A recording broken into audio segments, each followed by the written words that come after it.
ओम शांति। 4 अगस्त 2023 के ईश्वरीय महावाक्य।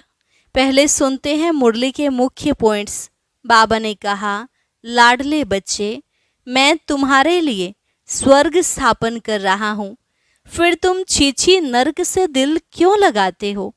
अब नरक को भूल जाओ, मुझ बाप और स्वर्ग को याद करो। बाप तुम्हारे लिए बैकुंठ हथेली पर लाए हैं।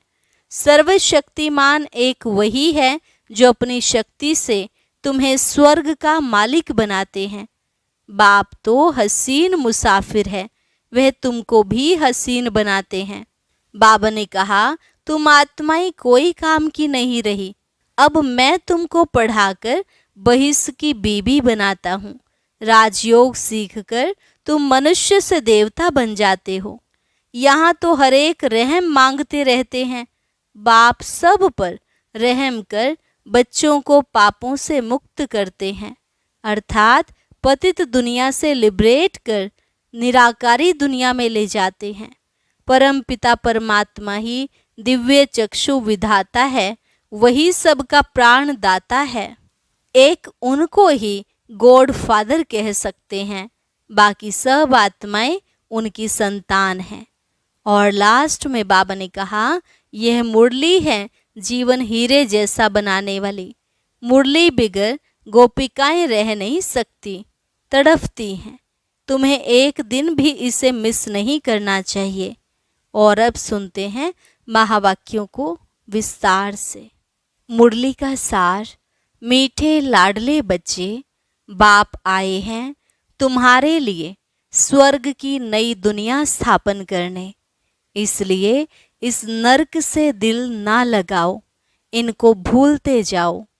प्रश्न, रहम दिल बाप तुम बच्चों पर किस रूप से कौन सा रहम करते हैं। उत्तर, बाबा कहते हैं, मैं बाप रूप से मीठी स्क्रीन बन तुम बच्चों को इतना प्यार देता हूँ जो दुनिया भर में दूसरा कोई भी दे ना सके। मैं तुम्हें पवित्र प्यार की दुनिया का मालिक बना देता हूँ। टीचर बन तुम्हें ऐसी पढ़ाई पढ़ाता हूँ जो तुम बहिष्ठ की बीबी बन जाते हो। यह पढ़ाई है मनुष्य से देवता बनने की। यह ज्ञान रत्न तुम्हें विश्व का मालिक बना देते हैं। गीत, कौन है माता कौन है पिता। ओम शांति। बच्चों को ओम शांति का अर्थ समझाया जाता है। ओम का अर्थ है आई एम आत्मा। मैं आत्मा निराकार परमात्मा की संतान हूँ। शरीर का फादर वह है जिसने जन्म दिया है। उनको कहा जाता है शरीर को जन्म देने वाला फादर। और शिव बाबा है आत्माओं का बाप। वह तो है ही है। ढेर के ढेर करोड़ों आत्माएं अपनी निराकारी दुनिया में रहती हैं। वहाँ सदैव निर्विकारी ही हैं। विकारी तो परम धाम में रह ना सके। पहले तो यह बात पक्की करनी पड़ेगी, मैं आत्मा, मेरा बाप परमात्मा। आत्मा के संबंधी सब भाई भाई हैं। इस शरीर के बाप को कहा जाता है लौकिक बाप। आत्मा के बाप को कहा जाता है पारलौकिक बाप, जो सभी का एक ही है। पुकारते भी है ना, ओ गॉड फादर, ओ पतित पावन रहम दिल। यह आत्मा ने पुकारा बाप को। आत्मा इस शरीर के साथ दुखी है। फिर सतयुग में आत्मा को शरीर के साथ सुख है, इसलिए उसका नाम ही है सुख धाम, स्वर्ग। यह है नरक। गाया भी जाता है ना, दुख में सिमरन सब करें, सुख में करे ना कोई। याद करते हैं पतित पावन को, समझते हैं पतित पावन बाप ऊपर परम धाम में रहता है। गंगा को पतित पावनी नहीं कहेंगे, गंगा को तो इन आँखों से देखा जाता है। निराकार बाप को अथवा आत्मा को नहीं देखा जा सकता। परम पिता परमात्मा प्राणदाता, जो दिव्य चक्षु विधाता है, उनको कहा जाता है ओ गॉड फादर क्रिएटर। अच्छा, फिर मदर कहाँ से आई? मदर बिगर बाप सृष्टि की रचना कैसे रचे? मदर तो जरूर चाहिए ना। गॉड फादर मनुष्य सृष्टि का रचयिता, वह है सबका बाप। फादर है तो मदर भी जरूर होगी। बाप आकर समझाते हैं, मैं हूं ही निराकार। मैं जब आऊं, शादी करूं, तब बच्चे होंगे।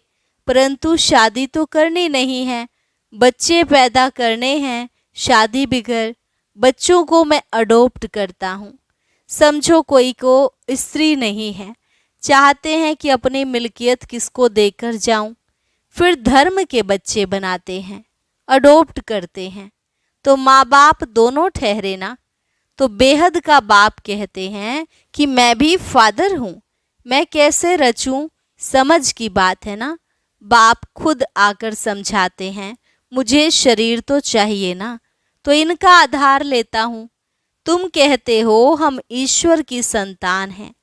ईश्वर की संतान तो सब हैं, परंतु इस समय बाप सम्मुख आया हुआ है, तुम बच्चों को गोद में लेते हैं। तुम समझते हो हम बाबा के बच्चे बने हैं। बाप है स्वर्ग का रचयिता। स्वर्ग का मालिक बनाने के लिए राजयोग सिखलाते हैं, खुद बैठ बतलाते हैं, मैं निराकार गॉड फादर हूँ। निराकार को मनुष्य सृष्टि का रचयिता कैसे कह सकते? तो बच्चों को अडॉप्ट कर उन्हों को ही बैठ समझाते हैं कि मैं शिव निराकार हूँ, तुम भी निराकार आत्माएं हो। तुम गर्भ जेल में आते हो, मैं गर्भ जेल में नहीं आता हूँ। तुम्हारे लिए आधा कल्प है गर्भ महल, आधा कल्प है गर्भ जेल, क्योंकि आधा कल्प माया रावण पाप कराती है। सतयुग में माया होती नहीं जो पतित दुखी बनाए।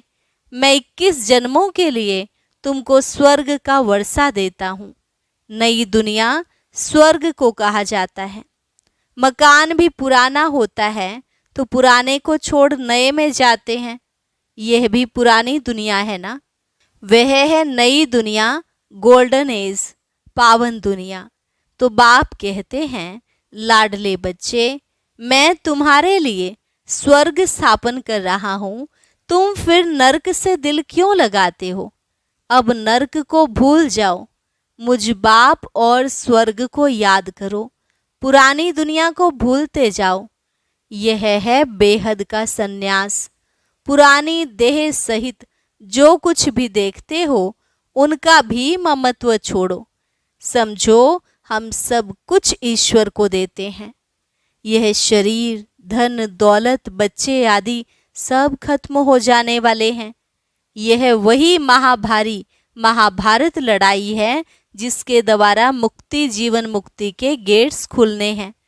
हरि का द्वार कहते हैं ना। हरि कहा जाता है श्री कृष्ण को, उनका द्वार है बैकुंठ। बैकुंठ के गेट बाप आकर खोलते हैं।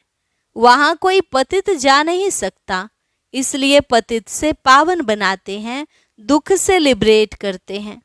और कोई लिबरेट कर ना सके, दुख हरता सुख करता बाप ही है।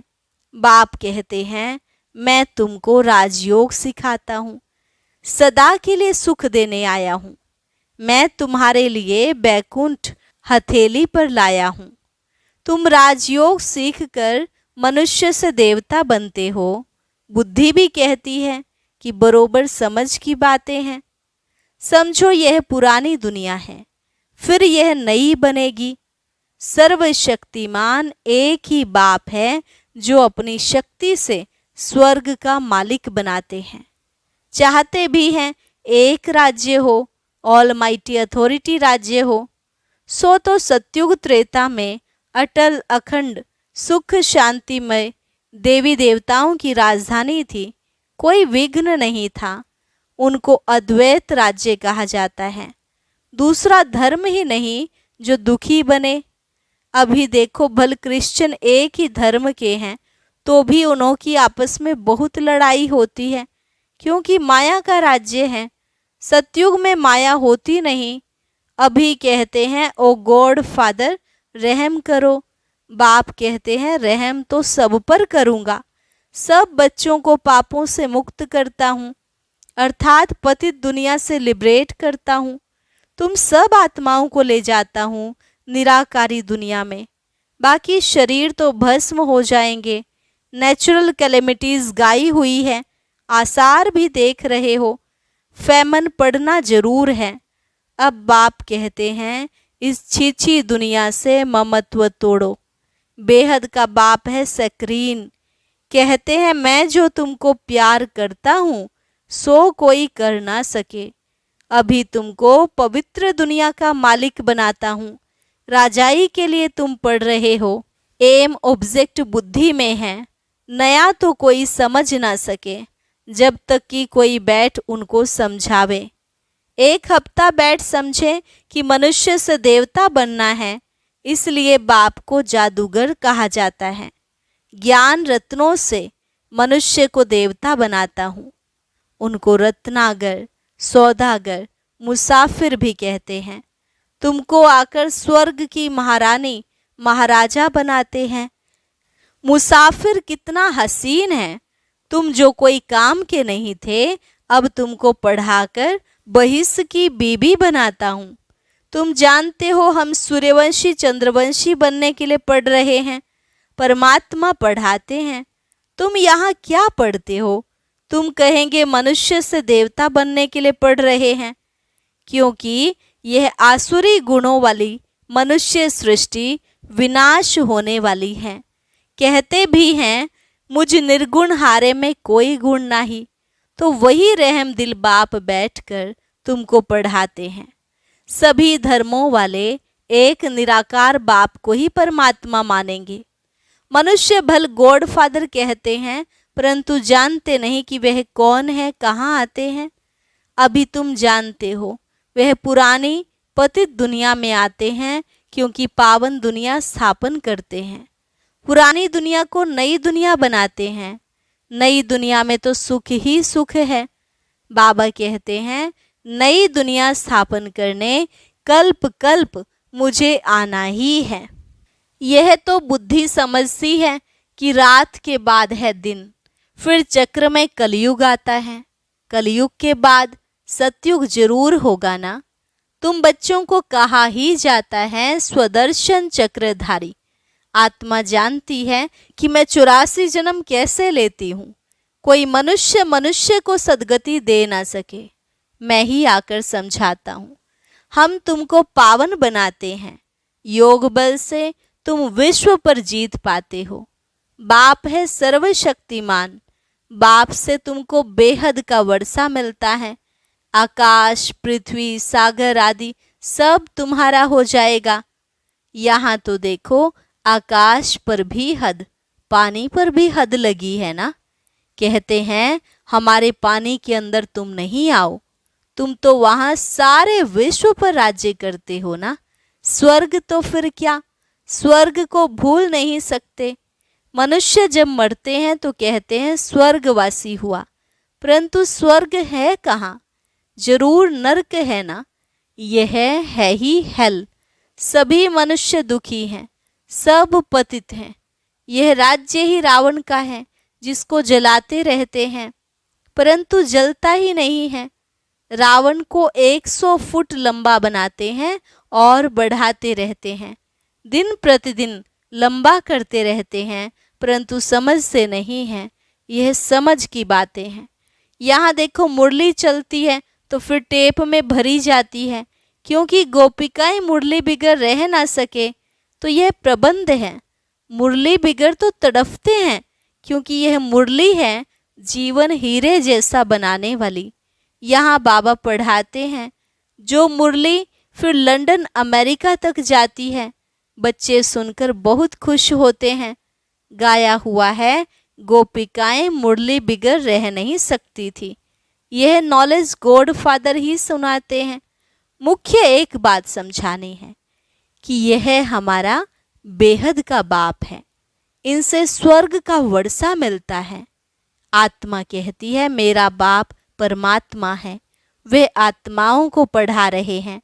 ऐसा और कोई कह ना सके कि मैं परमात्मा तुम आत्माओं को पढ़ाता हूँ। ऐसे भी नहीं कहेंगे कि मैं परम आत्मा नॉलेजफुल हूँ। तुम बच्चों को बहुत अच्छी रीति समझाया जाता है, परंतु सबकी बुद्धि एक रस तो नहीं होती है। कोई की सतो प्रधान बुद्धि है, कोई की सतो रजो तमो। इसमें टीचर क्या करेंगे? टीचर कहेंगे पढ़ाई पर पूरा अटेंशन नहीं देते हैं। गॉड फादर है नॉलेजफुल, जैसे टीचर नॉलेजफुल है, स्टूडेंट को पढ़ाते हैं, आप समान बनाते हैं, वैसे सृष्टि चक्र की नॉलेज गॉड फादर के पास ही है, और कोई नहीं जानते। बाप ही नॉलेज सिखलाए, नॉलेजफुल बनाते हैं। बाप है नॉलेजफुल, सबसे ऊंच है, ऊंचा जिसका नाम है, ऊंचा ठाव है। ब्रह्मा विष्णु शंकर हैं सूक्ष्म वतनवासी। थर्ड ग्रेड में है मनुष्य, मनुष्यों में भी ग्रेड हैं। सतयुग में मनुष्यों की ग्रेड बड़ी ऊंची रहती है। तुम गोल्डन एज में जाते हो, आयरन एज खत्म हो जाएगा। गोल्डन एज है तो सिल्वर एज नहीं, कॉपर एज है तो आयरन एज नहीं। ये सब बातें बुद्धि में रखनी है, इसलिए चित्र बनवाए हैं। सतयुग में बहुत थोड़े मनुष्य होते हैं, कलयुग में तो ढेर के ढेर मनुष्य हैं। पूछते हैं बाबा विनाश कब होगा? विनाश तब होगा जब नाटक पूरा होगा, सब चले जाएंगे। बाबा है मुक्ति जीवन मुक्ति का गाइड, वह रहते हैं परम धाम में। तुम भी वहाँ के रहने वाले हो, यहाँ आए हो पार्ट बजाने। बाप कहते हैं बच्चे तुम्हें माया पर जीत पानी है, इसमें हिंसा की कोई बात नहीं है। सतयुग में हिंसा होती नहीं, वहाँ है ही संपूर्ण निर्विकारी देवी देवताएं। अच्छा, मीठे मीठे सिकिलधे बच्चों प्रति माता पिता बाप दादा का याद प्यार और गुड मॉर्निंग। रूहानी बाप की रूहानी बच्चों को नमस्ते, रूहानी बच्चों की रूहानी बाप दादा को नमस्ते नमस्ते, गुड मॉर्निंग। धारणा के लिए मुख्य सार। पहली पॉइंट, बुद्धि से बेहद का संन्यास करना है। पुरानी देह सहित जो कुछ इन आँखों से दिखाई देता है उनसे ममत्व निकाल बाप और स्वर्ग को याद करना है। दूसरी पॉइंट, पढ़ाई को अच्छी रीति धारण कर बुद्धि को सतोप्रधान बनाना है। मुरली ही पढ़ाई है, मुरली पर बहुत बहुत ध्यान देना है। वरदान, भाग्य की नई नई स्मृतियों द्वारा पुरुषार्थ में रमणीकता का अनुभव करने वाले मन दुरुस्त भव। भाग्य की नई नई स्मृतियों द्वारा पुरुषार्थ में रमणीकता का अनुभव करने वाले मन दुरुस्त भव। ब्राह्मण जीवन में लास्ट जन्म होने के कारण शरीर से चाहे कितने भी कमजोर या बीमार हैं, लेकिन मन सबका दुरुस्त है, उमंग उत्साह से उड़ने वाला है। पावरफुल मन की निशानी है, सेकंड में जहाँ चाहो वहाँ पहुँच जाए। इसके लिए सदा अपने भाग्य के गीत गाते उड़ते रहो। अमृत वेले से भाग्य की नई नई बातें स्मृति में लाओ। कभी किसी प्राप्ति को सामने रखो, कभी किसी को, तो पुरुषार्थ में रमणीकता आ जाएगी, बोर नहीं होंगे, नवीनता का अनुभव करेंगे। स्लोगन, आगे पीछे सोच समझकर हर कर्म करो तो सफलता प्राप्त होती रहेगी। अच्छा, ओम शांति।